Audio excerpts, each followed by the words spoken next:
আসসালামু আলাইকুম। আশা করি সবাই ভালো আছেন। আলহামদুলিল্লাহ আমরা অনেক ভালো আছি। সবাইকে শুভরাত্র। রাত্রে খাবার খাইতে আসলাম আমরা এই যে ছোট কুড়ে ঘরে। তো বাহিরে অনেক বৃষ্টি হইতেছে আজকে। এই যে বৃষ্টি এখন হালকা হালকা হইতেছে। এতক্ষণ ভালোই বৃষ্টি হয়েছে, অনেক বৃষ্টি হয়েছে। তো বৃষ্টির ভিতরে বসে এই যে কুড়ে ঘরে বসে আমরা ভাত খাইতেছি। ওখানে যে জান্নাত আছে, আমি আছি, আর রাফসান খাইয়ে গেছে কেবল। তো ভাবলাম রাত্রের ভিডিও সবসময় করা হয় না, তো আজকে একটু রাত্রের ভিডিও করি। যেহেতু বৃষ্টি আছে, বৃষ্টির মধ্যে বসে খাওয়া দাওয়া করতেছি, খুব ভালোই লাগে, এজন্য একটু ভিডিও করলাম।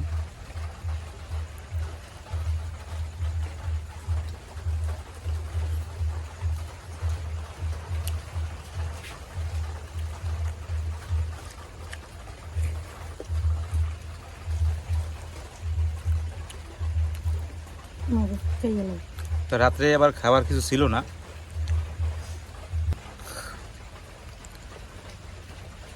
জানাত আবার রাত্রে আসলো, ঘরে আসি আবার আলু ভাজি করছে, তারপর ডাল দিয়ে বড়া বানাইছে। তো এই দিয়ে খাওয়া দাওয়া করতেছি। ওই যে দেখেন বৃষ্টি হইতেছে, আবার বৃষ্টি হয়েছে।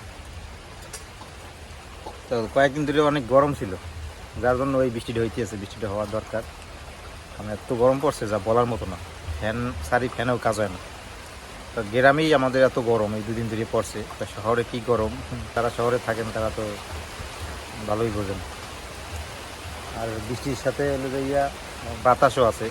তো বৃষ্টি নামলে আমার গ্রামে আবার একটু ভয় করে। ভয় কি, এই যে হালকা হালকা বাতাস হয় না, এই যে বিভিন্ন রকমের গাছ দেখবেন রাস্তার পাশে, গাছের কোনো অভাব নাই।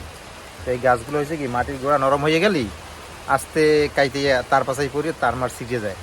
তো গতকালকে রাত্রে বৃষ্টি হয়েছে, এই বৃষ্টিতেও কিন্তু তার ছেড়ছে। আজকে সারাদিন কারেন্ট ছিল না, তো বিকেলের শেষ বিকেলের দিকে আসছে। তো এখন আবার ভয় করে, যেহেতু বৃষ্টি হইতেছে কারেন্ট কিনে আবার চলে যায়, এই জন্য ভয়ের ভিতরে আছি।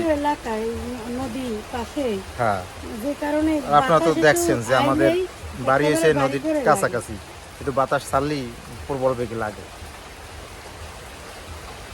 সেই জন্য ভয়তে থাকি। কারেন্ট চলে গেলে তো একেবারে অন্ধকার। গ্রামে তো বোঝেন কারেন্ট চলে গেলে কীরকমের অবস্থা।